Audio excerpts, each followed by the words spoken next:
Bienvenue sur la FM, mes meilleures années, comme tous les samedis en alternance avec Rendez-vous avec la politique. Et cette semaine, Gilles Charles, ce sont mes meilleures années et on va se replonger dans les années précisément 1976, me semble-t-il.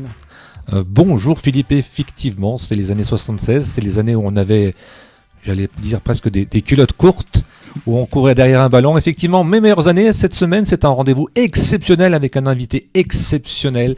Nous avons le plaisir de recevoir Monty. Bonjour. Bonjour Gilles. Alors j'ai envie de vous poser qu'une seule question, qui c'est les plus forts ? Évidemment, c'est Loire FM. Bienvenue au micro de Loire FM. Vous êtes là pour nous présenter un ouvrage qui sort aujourd'hui. On a vraiment de la chance. Ouais. C'est un livre qui s'appelle Ma vie en vers. Ouais. Alors, qu'est-ce qui vous a donné envie d'écrire ? C'était de laisser une trace, de parler de vos souvenirs ? Je préférais écrire un livre de mon vivant que d'avoir des gens qui écrivent pour moi quand je serai disparu. Mais voilà, c'était ça l'idée, et surtout de faire partager avec tous les Stéphanois au départ ma passion pour ce club, ma passion pour les joueurs de l'époque et tout ce que ça m'a amené dans ma vie. Ça a été un parcours assez exceptionnel, partant d'une petite chanson, je croyais que j'allais en vendre 2, et voilà, donc ça fait partie de ma vie, mais vraiment de façon que j'ai imaginé même pas. Alors avant de parler de vous et de votre parcours, on va quand même rester dans cette thématique des vers. Comment est née cette chanson et pourquoi vous l'avez écrite ? C'était une commande ou c'était une envie ? C'était d'un coup une pulsion ? Non, parce que je venais dans les COP pendant 4 ans, avant 76, je regardais les matchs de Coupe d'Europe. Enfin bon, j'étais tombé dans le chaudron avant de faire cette chanson. Et tout le monde me disait, il y avait quand même pas mal de gens qui savaient que je chantais. Ce qui n'est pas le cas aujourd'hui, parce que les gens disent « Ah, Monty, c'est aller les Verts ». Ils ne savent pas ce que j'ai fait dans les années 60. Mais tout le monde me demandait de faire une chanson dans les COP. Et donc, j'ai mis 4 ans à réfléchir, machin. Et 15 jours avant Glasgow, j'ai écrit la chanson en 10 minutes, en remontant les Champs-Élysées dans un encombrement. J'avais une bande d'une jeune fille que je produisais, qui s'appelait Fanny de Marseille. Ça ne s'invente pas. Et la pauvre, malheureusement, son disque n'est jamais sorti parce que... D'où l'expression embrasser la Fanny. Oui, c'était... Enfin, je suis triste pour elle parce qu'elle était déprimée quand même. Donc j'ai pris la musique qu'on avait écrite pour elle et dans les encombrements, elle chantait « Hello ». Et donc le refrain est parti d'un « Allez » parce que j'en pouvais plus des encombrements et j'ai écrit la chanson la voiture bloquée en m'énervant contre cette pagaille parisienne, et j'ai été au studio immédiatement et j'ai pris des gens sur les Champs-Élysées pour faire les chœurs. C'est même pas des Stéphanois qui chantent au départ. Comment on réagit 40 ans après quand on se rend compte que cette chanson, c'est presque, j'ai presque envie de vous dire, c'est presque le deuxième hymne. Il y a la Marseillaise en France et puis il y a les Verts. Le Progrès-Dion avait dit Monty, le Rouget de l'île de Saint-Étienne, qui était quand même à la une du Progrès-Dion, ça m'a fait plaisir. Oui, je sais pas, j'ai pas fait ça pour que ça soit un hymne. J'aurais jamais pensé d'abord en vendre autant. Quand on a vendu 4 millions de disques, j'ai invité les gens de la maison de disques et j'ai dit personne n'y croyait de toute façon. Alors bon, ça me faisait plaisir quand même. Et quand je vois que 40 ans après, les gosses de 5 ans, 3 ans, je vois sur Internet qui chantent la chanson, j'imagine ce que ça représente pour moi. Et j'ai vu que vous la chantiez un peu partout, notamment quand vous faites la tournée H-Tendre. Oui. Est-ce qu'il y a un accueil particulier de ces chansons quand vous la chantez à Lyon ? J'ai fait le Zénith de Lyon 2 fois 10 000 personnes quand même, et Alguet pétait les plombs, il m'a dit il faut absolument pas chanter Allez les Verts à Lyon, tu vas te faire tuer. Enfin, et puis 10 minutes avant de rentrer sur scène, j'avais pas ma veste verte, j'avais rien, et il me dit tu chantes Allez les Verts. Je dis comment tu chantes Allez les Verts ? Tu m'as dit qu'on fallait pas le faire à Lyon. Et on avait testé Marseille avant, Lille, enfin Bordeaux. Ça se passait très bien. Et il m'a dit bon, vas-y, ça ira très bien. Puis finalement, toute la salle chantait, mais c'était incroyable. Le photographe, comment il s'appelle ? Mon vieux pote, lyonnais est monté sur scène, il a 90 ans maintenant, le photographe du Progrès de Lyon, il est monté sur scène avec une écharpe de Lyon, il me l'a mis autour de la tête, et j'ai chanté Allez les Verts avec l'écharpe de Lyon. Mais je crois que malgré la guerre entre Lyon et Saint-Etienne, qui est une guerre quand même fraternelle, il faut quand même le rappeler, je crois qu'il y a beaucoup de supporters de la SS qui habitent à Lyon. Hein. Oui, puis moi j'ai vu quand même qu'à travers cette chanson, à cette occasion, les rivalités peuvent s'estomper. Ça reste du sport, il faut bien le noter. Hein. Voilà, mais c'est bien qu'une chanson puisse faire la liaison entre les deux villes qui se font la guerre. C'est une guerre Oui, c'est ce que je dis, fraternelle. fraternelle, mais enfin, le départ quand même, c'est Rocher qui a fait l'annonce de dire que Lyon était une banlieue de Saint-Étienne. C'est comme ça que ça a commencé. C'est vrai c'est ce qu'on disait il y a une époque. Hein. Oui, oui. J'ai aussi entendu lundi à la conférence de presse, vous avez recruté les chœurs, on peut dire, de cette chanson dans la rue qui Oui. passait devant le studio. Oui, Est-ce oui. que vous pouvez nous en dire un peu plus sur Ben, cette histoire incroyable? Mais j'avais mis ma voix sur le playback et j'ai été chercher des gens sur les Champs-Élysées. Je leur dis, vous avez déjà chanté? Non, non, ça fait rien, venez. J'avais fait un pot avec des boissons et puis quelques victoires. Et on s'est retrouvés dans le studio avec des gens qui n'avaient jamais chanté. Et ça s'est passé très très bien. En une demi-heure, tout était fini. Et je leur ai envoyé un disque en disant merci d'avoir participé à Aller les Verts. Mais ces gens-là, ils en revenaient pas. Ils sont sortis du studio en disant je viens de faire un disque. Quand on associe souvent un artiste, on a toujours une chanson en référence par rapport à lui. Vous, bien évidemment, c'est cette chanson des Verts. Est-ce que ça a été un poids ou ça a été une chance? C'est une chance. On peut pas. Non, non. À aucun moment j'ai senti un poids. Non, non. C'est une chance énorme. On peut pas dire que. Du coup, vous êtes l'ambassadeur de Saint-Etienne alors? Ben c'est ce que m'a dit Gaël Perdriau.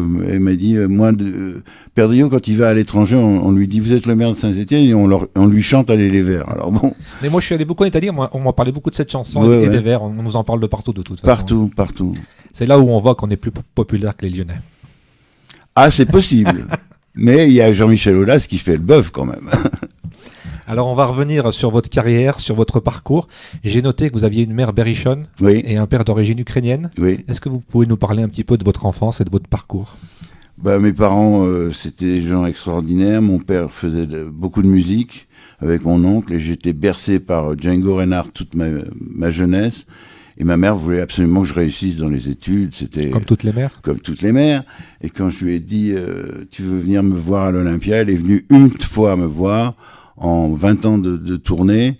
Et elle est jamais revenue tellement elle a eu peur. Et elle m'a dit tu aurais pu quand même terminer architecte, ça aurait été plus sérieux que de chanter, quoi. Enfin bon. Et mon père était ravi parce que lui, c'était un musicien. Et quand vous faites le bilan aujourd'hui de votre carrière, vous vous dites finalement j'ai bien fait de pas faire architecte?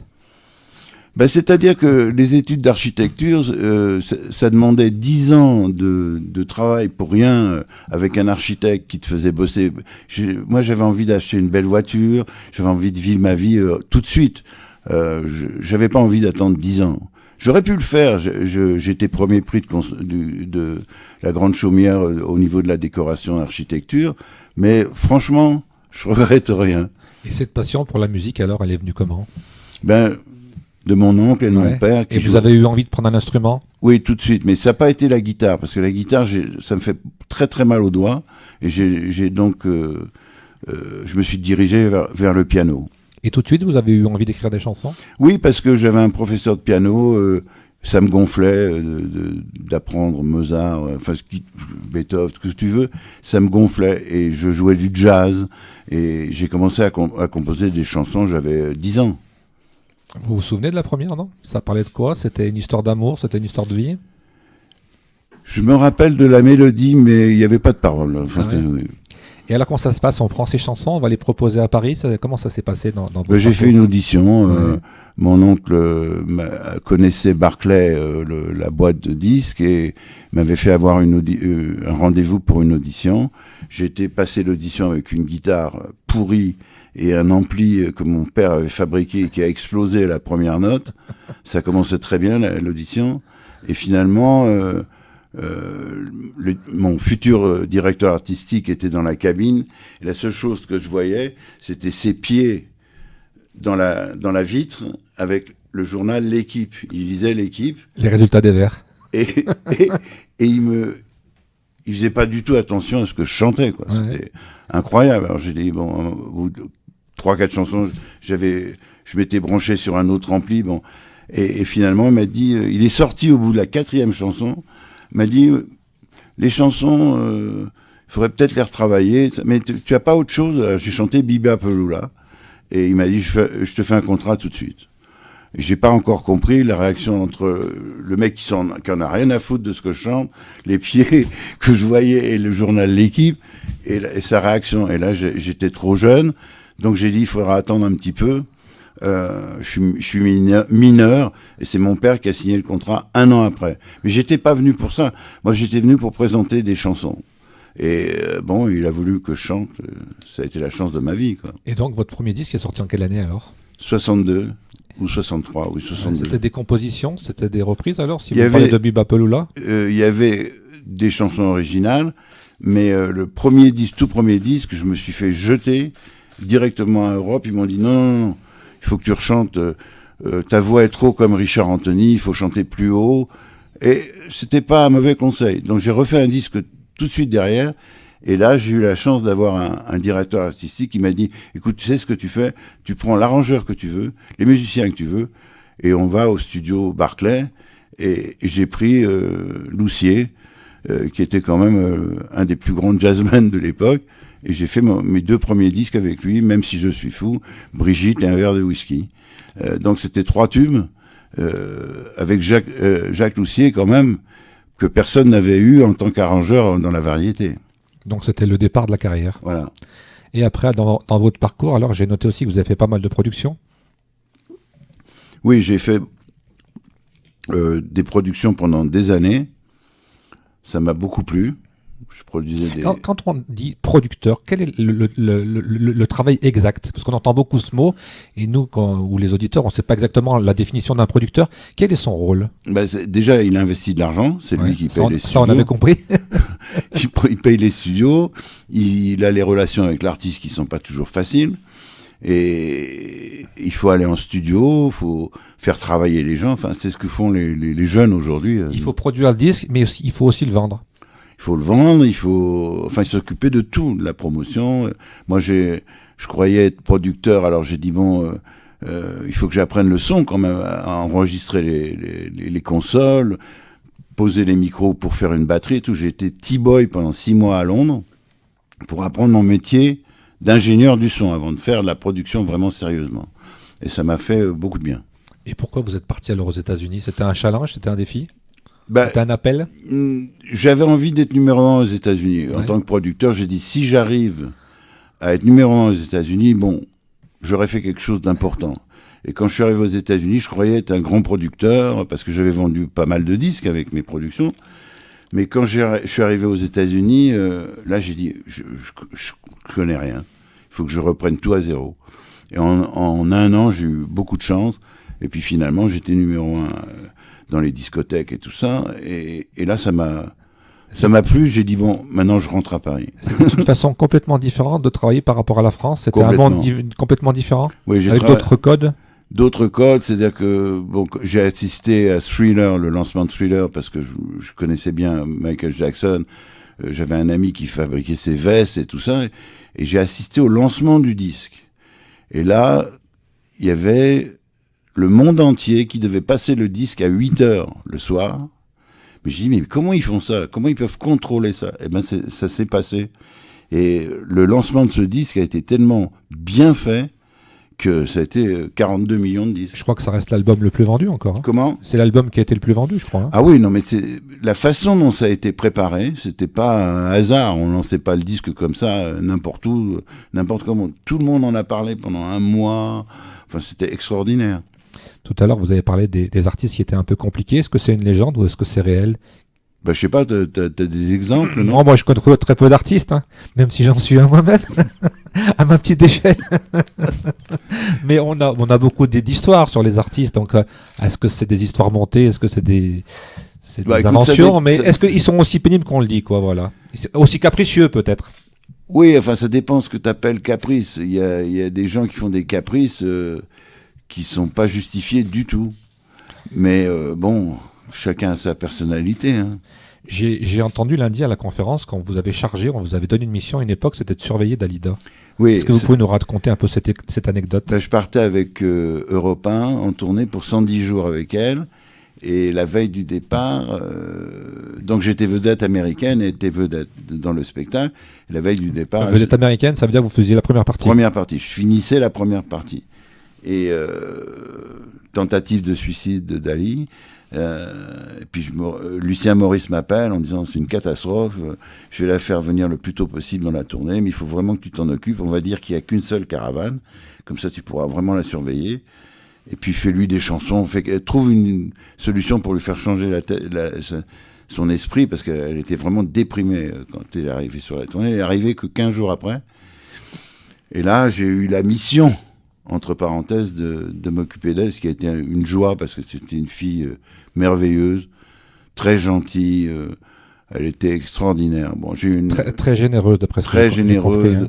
Enfin, en plus, dans cette situation, c'était très délicat, parce que elle arrivait sur scène, elle avait une banane formidable, elle faisait son métier, très professionnelle alors. Comme si de rien n'était.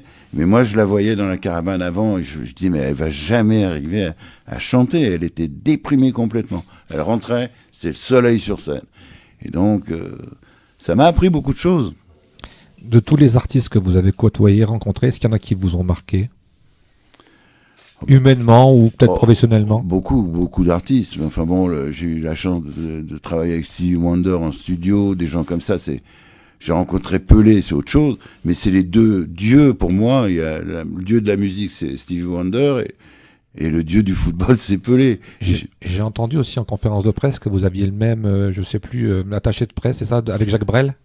Oui, Naps Lamarche était le directeur artistique de... Quand on a rencontré Jacques Brel, c'est oui, extraordinaire. Et puis c'est un mec qui, curieusement, aimait beaucoup mes chansons. Ah ouais. Et il disait toujours à Naps, ouais, et même dans les radios, il a fait changer des titres. Il y avait, je sais pas, n'importe qui. Il faisait, ah non, mettez plutôt Monty. Il disait jamais beaucoup de choses sur moi, mais il m'aimait beaucoup. Et j'ai eu un déjeuner avec lui, parce que dans un spectacle, il y avait 15 artistes, et on demande, il y avait Brel en vedette, et on demande à tous les artistes qui étaient là, qui veut commencer le spectacle?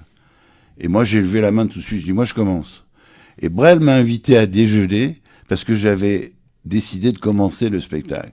Mais dis-toi, t'es le seul intelligent, parce que tout le monde se bagarrait. Ah non, moi, je veux terminer, machin. Et donc, grâce à ça, j'ai déjeuné avec Jacques, et c'était un bon moment quand même. Il y a une importance à commencer ou à finir un spectacle? Ça joue un rôle?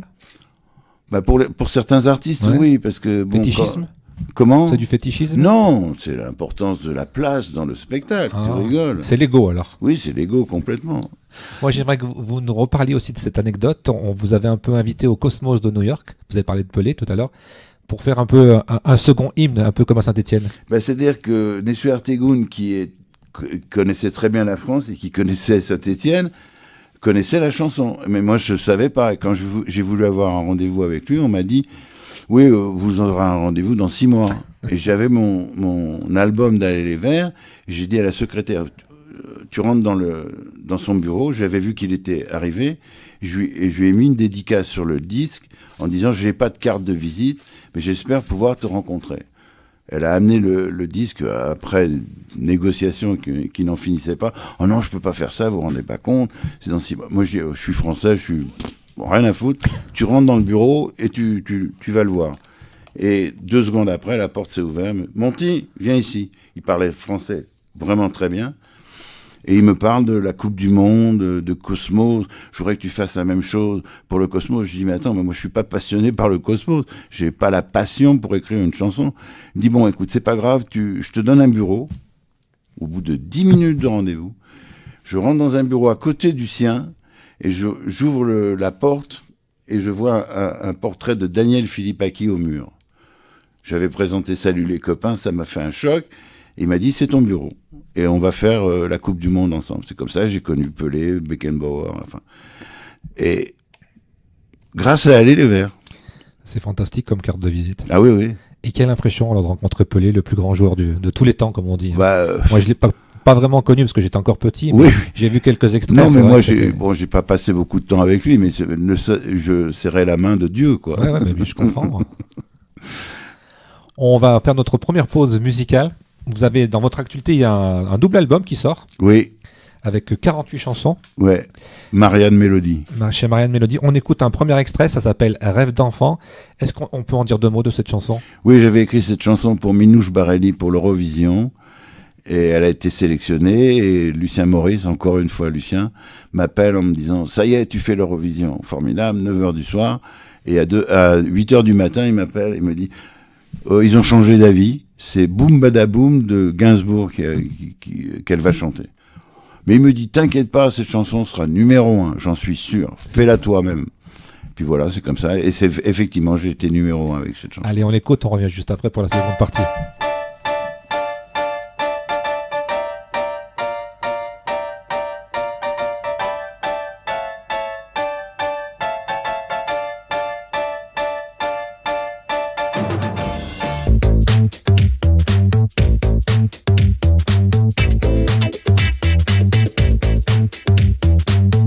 Vous écoutez Coup de tête, l'émission Rock and Foot sur Loire FM 100.9. L'actu de la SS, entre autres, les derniers résultats, c'est le mardi à 13h et le mercredi à 10h en partenariat avec nos confrères d'FM 43. Coup de tête sur Loire FM, le foot et la SS, c'est chaque semaine. Retour dans Mes meilleures années, la seconde partie, toujours avec Monty. Monty, est-ce que ça va? Est-ce que je vais bien? Ah bah oui. Dieu merci. Comment, à part le football, quelle vision vous avez de Saint-Etienne? Est-ce que vous avez eu le temps un peu, avec toutes ces années, de voir Saint-Etienne, de voir Saint-Etienne évoluer, se transformer, perdre des industries, en gagner d'autres, notamment le design? Moi, Saint-Étienne, c'est ma famille. Ouais. C'est-à-dire que quand j'arrive à Saint-Étienne, je suis reçu comme tu me reçois, c'est-à-dire gentiment, tout le monde me... L'esprit stéphanois. Ouais, mais on en parle, mais c'est la vérité quand même. Donc, il y a le Nord qui est comme ça, mais il y a Saint-Étienne. Moi, Saint-Étienne, j'ai l'impression d'arriver et tout le monde me considère comme un membre de la famille. Bon, j'ai une chance. Le 12e homme. Oui, le 12e. Mais c'est vrai, hein. C'est sincère.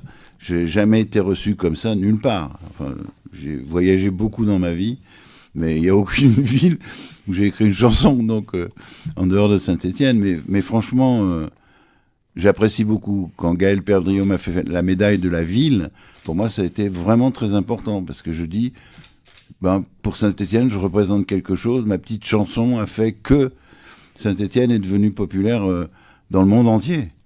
Comme tu me disais, le haut du Vésuve. L'anecdote, c'est la vieille dame qui vend des boissons et des souvenirs en haut du Vésuve à Naples, Ouais. et qui, dès qu'on lui parle de Saint-Etienne, elle me dit allez les Verts. Quoi. Ouais. C'est Alors, incroyable. Gaël Perdriau, on lui a dit ça partout dans le monde. On dit, vous êtes le maire de Saint-Étienne, allez les Verts.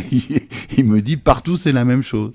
Donc voilà, c'est pour ça qu'il m'a fait la médaille. C'est pas un paradoxe aussi pour un artiste le vert, parce qu'on dit beaucoup chez les artistes le vert c'est quelque chose de très mauvais ou de négatif, je sais pas quel est le terme exact. J'ai une veste en cuir avec du croco vert et je mettais ça tous les soirs sur scène. Non, c'est la couleur verte, Oui, si je peux la permettre. couleur C'est verte. les projecteurs verts qui sont, c'est pas terrible sur scène après. Ah, c'est le reflet qui est pas bon. Oui, non, c'est une superstition qui est ridicule, mais enfin c'est comme toutes les superstitions.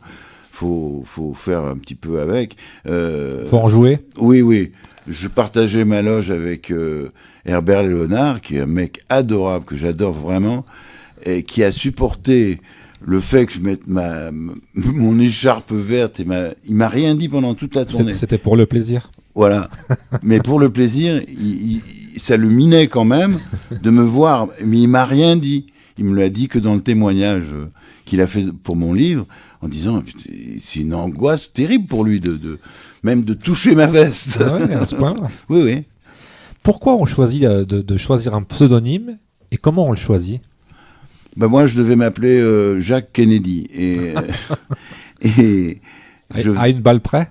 Oui, à une balle près, mais ça a été vraiment une balle près parce que le disque devait sortir et je faisais Achetant des têtes de bois avec Kressner le jour où Kennedy est mort. Et donc, moi, j'ai fait changer le nom. Et j'ai pris Monty parce que j'adorais Montgomery Clift. Et j'ai dit, bon, je préfère m'appeler Monty, Jacques Monty. Et puis finalement, ils ont fait la pochette au dernier moment. Ils ont changé le nom. Et je fais Resner. Et là, à 20h au journal, et j'étais en direct à 20h30, je commençais l'émission. Et Resner aurait dû annoncer, et voici Jacques Hendy vient de mourir. C'était un peu dur pour une première télé. Ça aurait été terrible. Ouais. Ah bah non, mais ma carrière était terminée avant de commencer. Il fallait changer de tête et changer de nom après pour faire un disque. C'était terrible, mais j'ai eu une chance inouïe, mais j'ai eu beaucoup de chance dans ma vie. Ça, je dois dire. Alors, on revient sur ce bel ouvrage qui donc sort ce 23 septembre. Il y a beaucoup de dates qui sont prévues, on en parlera en fin d'émission. Vous l'avez écrit à quatre mains avec Michel Bourdet. Oui, Est-ce qu'on peut en dire un mot? Michel, c'est un vieux copain qui était là à mon premier gala Théâtre de la Porte Saint-Martin, où Dalida m'a récupéré sur le trottoir parce que je supportais pas. Là, c'était pas la couleur verte, mais c'était mes musiciens. Ils avaient mis un truc, on aurait cru les rideaux de ma grand-mère.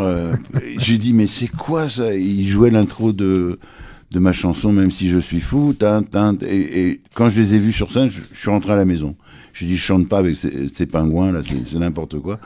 Et c'est Dalida qui m'a récupéré sur le trottoir, qui m'a ramené, qui m'a poussé sur scène en disant, t'as pas le droit, là, le public est là, tu peux pas rentrer chez toi, t'es folle, t'es complètement malade, il faut chanter. Donc je dois beaucoup à Dalida. Et donc, pour en revenir à l'écriture, Michel Bourdet, comment ça se passe? Vous avez suggéré des idées, il a écrit? C'est-à-dire qu'il était là au premier gala. Ouais. Il a assisté à l'histoire de Dalida et il m'aimait beaucoup. J'étais quand même chouchou à Salut les copains, tout ça. Puis lui, il travaillait avec Claude François, tout ça. Et on a commencé à sympathiser. Et finalement, il y a une dizaine d'années, je commence à lui raconter mon histoire. Il me dit, mais ça ferait un bon bouquin quand même, ton histoire. Et là, on a travaillé pendant 10 ans. J'ai mis 10 minutes pour écrire la chanson, mais 10 ans pour écrire le livre. Donc si on multiplie par le coefficient, vous allez en vendre des millions. Je pense pas à ça.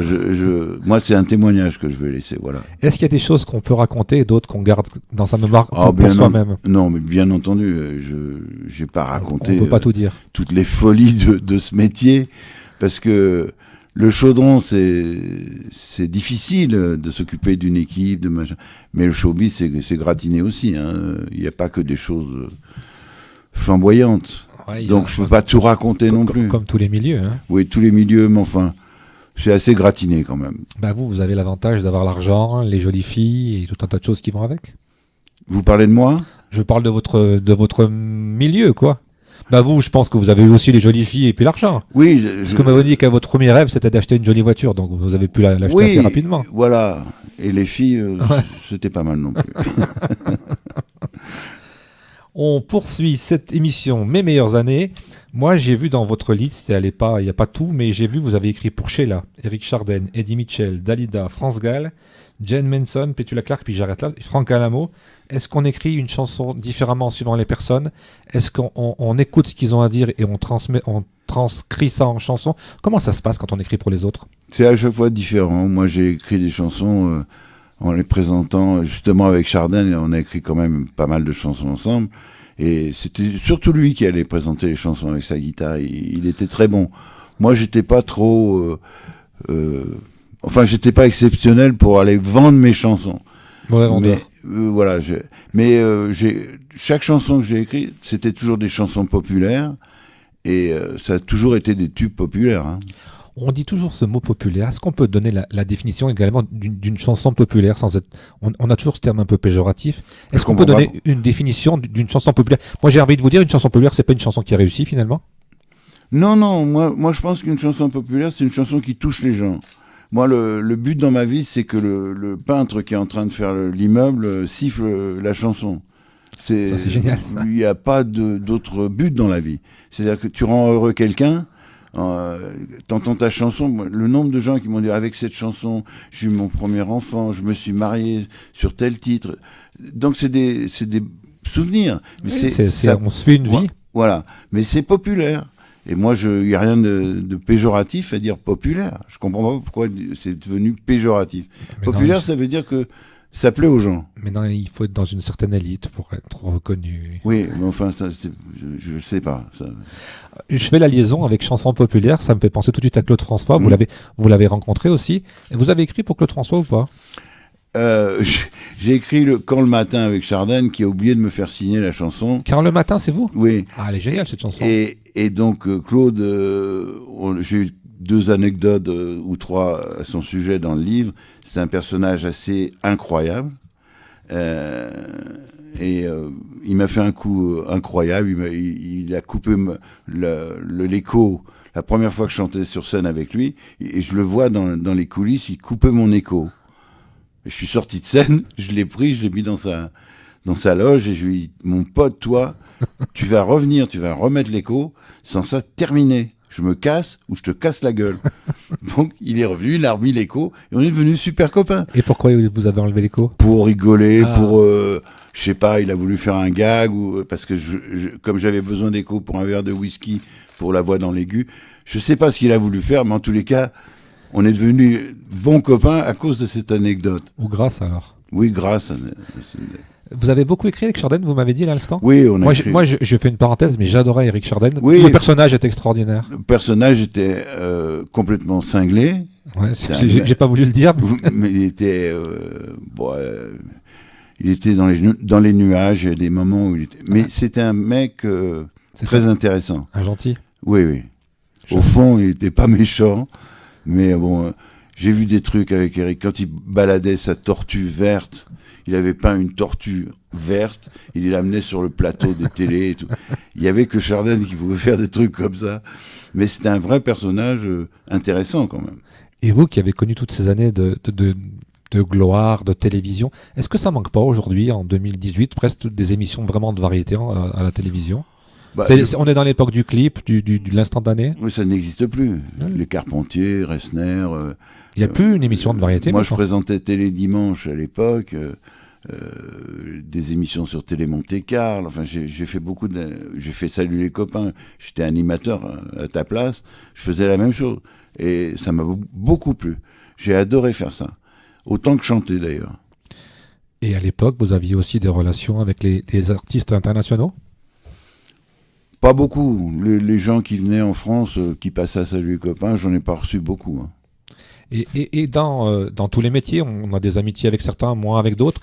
Est-ce qu'au fil des années, on garde des amitiés? Parce qu'on est quand même dans un milieu assez concurrentiel. Oui, non, on n'a pas d'amis dans ce métier. Il n'y a pas d'amis. On se croise, on se voit de temps en temps, mais je peux pas dire que j'ai vraiment un ami dans ce métier. Vous avez plus des amis finalement avec les Verts alors? Oui, c'est sûr. Là, c'est plus une sûr. relation. C'est sûr. C'est peut-être le côté sport aussi. Oui, puis on n'a peut-être pas le même esprit. Non, puis on n'a pas les mêmes dates. On peut pas se voir régulièrement. On peut pas dire tiens, on va se voir dimanche, on va bouffer ensemble. C'est très compliqué. Franck Alamo, dans les derniers moments de sa vie, a voulu que je vienne le voir très souvent. Je l'ai fait. Je l'ai accompagné jusqu'à l'hôpital et je savais qu'il allait malheureusement pas pouvoir continuer. Et lui, il me disait, Jacques, on va faire H-Tendre ensemble. 8 jours avant de mourir, hein, il pouvait plus bouger, rien du tout.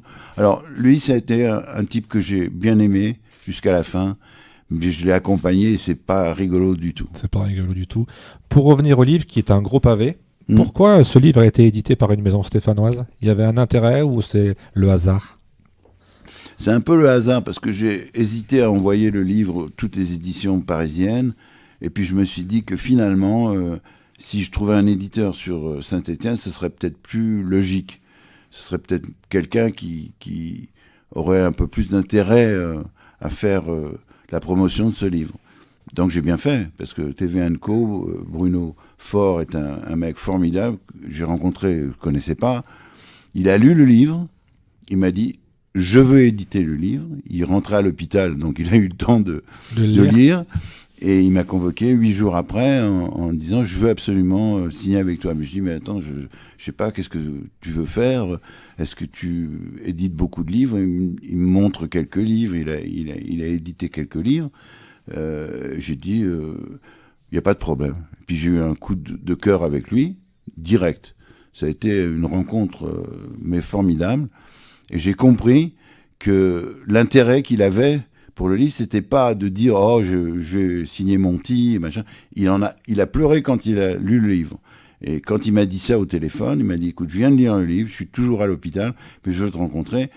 Tu m'as fait pleurer. Alors j'ai dit au moins c'est quelqu'un qui va être intéressé par l'histoire, voilà, sincère. Donc c'est un livre qui sort donc ce 23 septembre. Oui. On va pouvoir le trouver dans toute la France. Ah ben oui, j'espère. Ouais, Et pareil, vous allez aller le dédicacer, le présenter dans d'autres régions? Écoute, je sais pas, parce que j'ai en prévision éventuelle une tournée. Là, j'ai réservé 4 mois pour faire la promotion du livre à travers toute la France et les télés nationales. Donc voilà, on va voir. Alors on devait le faire à la fin de l'émission, mais ça n'empêche pas de le refaire à la fin de l'émission. Les rendez-vous, c'est donc cet après-midi de 15h à 19h à la Foire internationale de Saint-Étienne. C'est des dédicaces du livre sur le stand de la ville de Saint-Étienne. Demain dimanche 24 septembre de 11h30 à 13h, vous serez au bar-restaurant-hôtel Le Chaudron Vert, qui est un lieu aussi mythique pour Geoffroy Guichard et pour les Verts. Et pour moi. Bien, tiens, si vous pouviez nous raconter un peu l'histoire du jukebox quand vous avez mis le 45 Oui, tours. enfin, le Chaudron Vert, c'était pas, il n'était pas comme aujourd'hui. C'était un truc, un petit café, machin. Il y avait un jukebox. Et j'avais rendez-vous avec Roger Rocher. Et ça a commencé par une bagarre, parce qu'il voulait pas que je sorte le disque, parce que la maison Polygram, qui a sorti mon disque en licence, avait promis beaucoup d'argent à Saint-Étienne, mais ils n'avaient pas de chanson, et moi j'avais la chanson. Et donc je suis arrivé, Rocher m'a dit, vous savez, on va être obligé de vous faire un procès. Ça commençait très mal, mais j'avais des disques. Et donc j'ai été mettre le 45 tours dans le jukebox, qui à l'époque, on pouvait l'ouvrir, on mettait le disque, et puis voilà. Donc j'ai mis une pièce, et j'ai passé le disque pour la première fois au Chaudron. Et là, tous les gens qui étaient là commencent à écouter, ça venait de sortir à Europe. Et bon, je reviens une demi-heure après, mais alors, non-stop, ils avaient mis le disque non-stop, et tout le monde chantait dans le Chaudron les vers. Et j'ai fait venir Rocher en disant, viens voir, tu veux un tube? Voilà un tube populaire, voilà, regarde au Chaudron, il chante. Donc il a écouté, il a dit d'accord. On signe le contrat. Et là, vous avez bu le café, vous êtes serré la main, comme on faisait à l'époque. Ben oui, c'est exactement ça. Oui, j'y étais pas, mais je vois la scène. Mais c'est exactement ça. Allez, on fait notre deuxième pause musicale, on parlera des rendez-vous dans la dernière partie. La chanson, c'est Attends-moi, et pareil, quelle est l'histoire de cette chanson? Oh, Attends-moi, c'est un souvenir d'un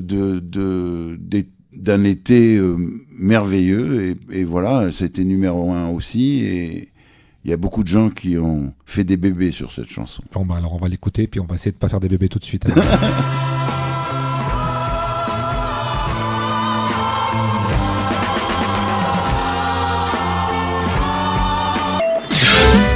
Si j'ai le temps en remontant,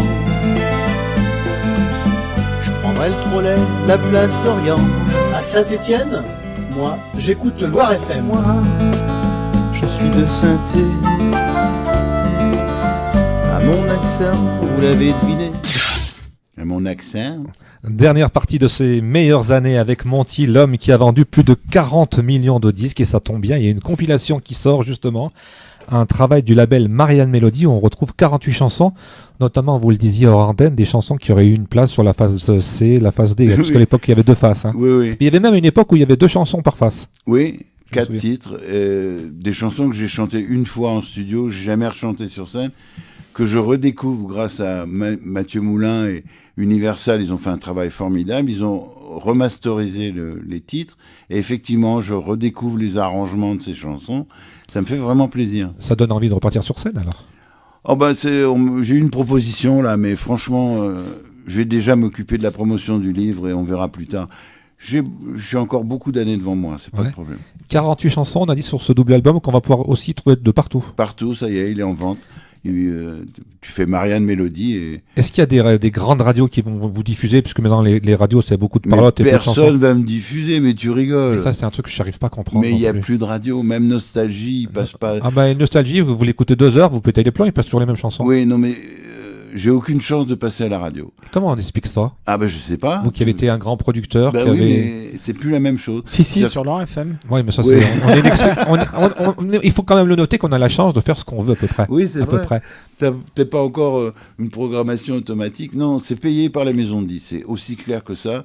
Ils décident de lancer ou de relancer un artiste ou peu importe. C'est payé.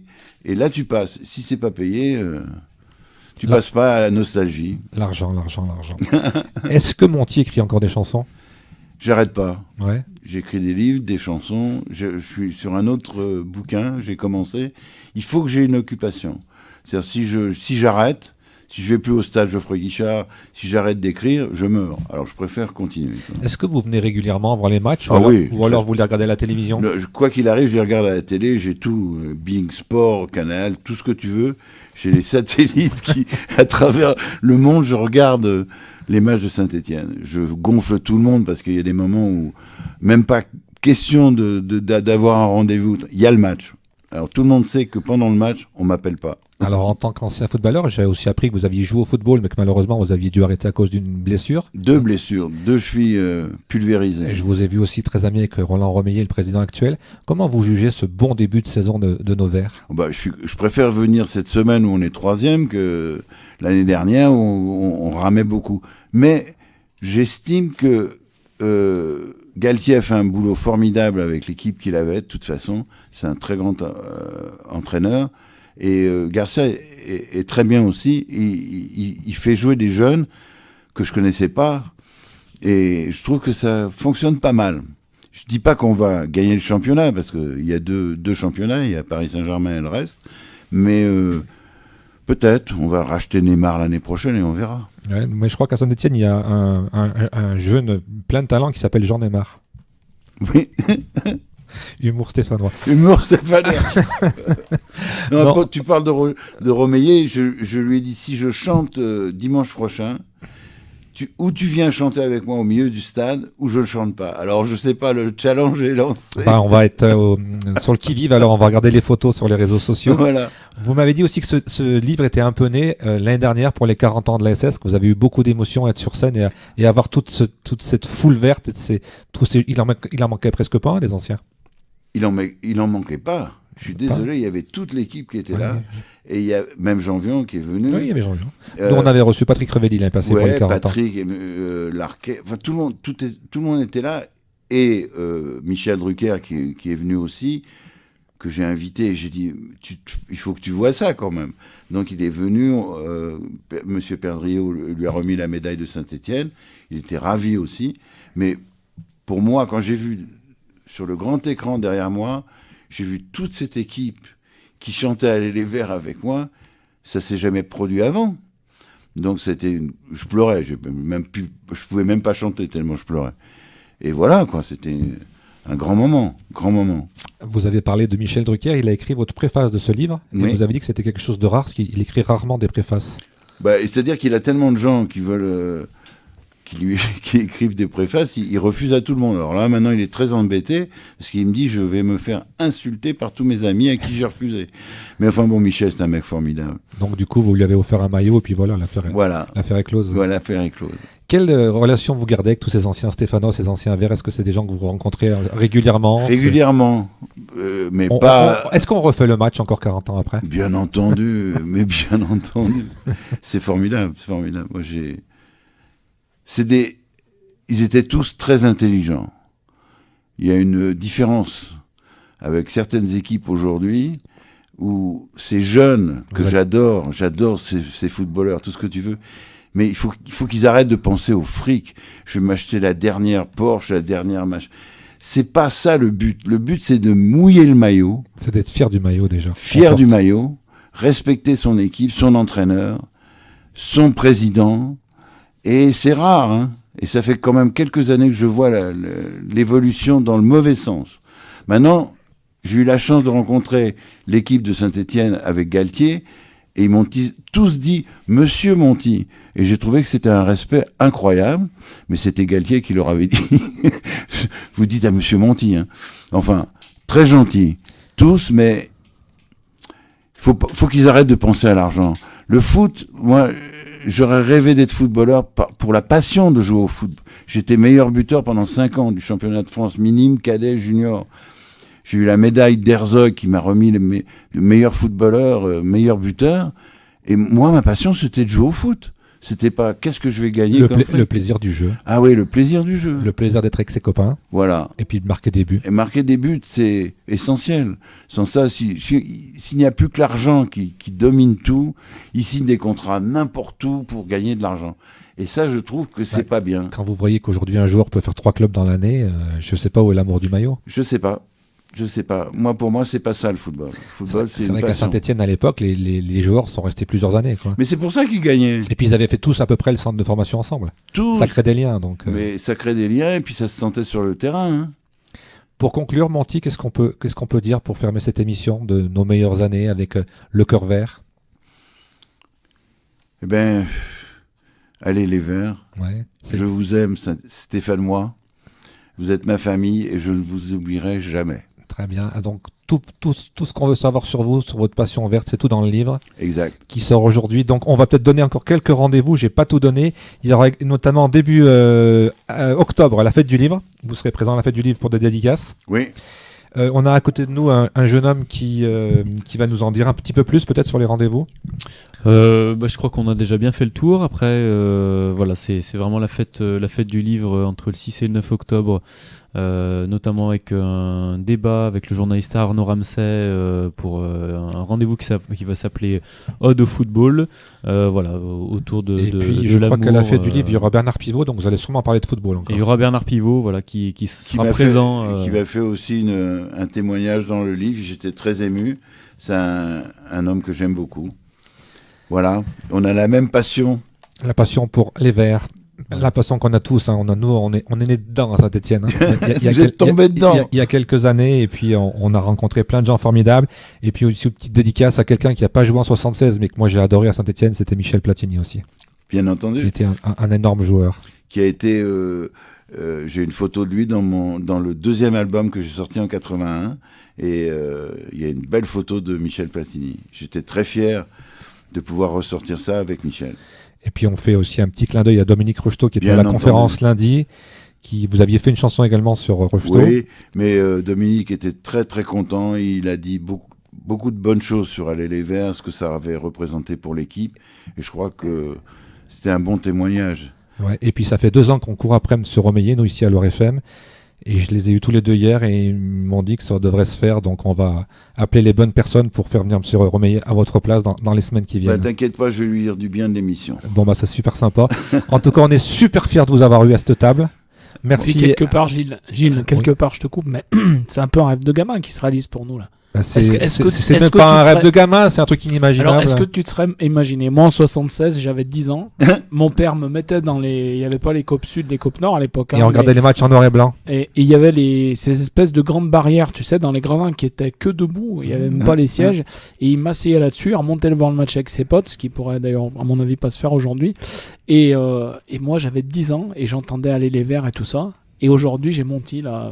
Je peux presque lui couper la parole si j'ai envie. Et moi, tu sais ce que je me rappelle, moi. C'est magique. Je me rappelle que tout le tour du stade, c'était dans l'enceinte du stade, il y avait les marchands de frites et de merguez. Et il y avait un pote à mon père qui en vendait. Et j'étais content d'aller au stade parce que j'avais une merguez gratuite. Juste à côté des gros rouleaux Manu France qui tournaient en pub. Non, mais ça nous rappelle qu'on a vieilli, nous aussi. Hein. Merci beaucoup, Monty. En tous les cas, merci à moi, vous. Je vous souhaite beaucoup de ventes, beaucoup d'années de création, beaucoup de joie, beaucoup d'amour. C'est gentil. Et puis au plaisir de vous recroiser.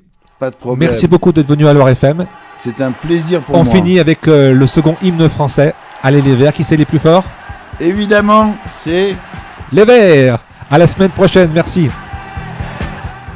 Et on rappelle la rediffusion jeudi prochain, donc à 18h sur l'Or FM. Pour commencer à nous échauffer, tous en cœur nous chantons. On est les rois du ballon. Salut, c'est Monty. Qui c'est les plus forts? C'est Loire FM. On se retrouve samedi à 12h dans Mes meilleures années. Allez les Verts. Allez les Verts.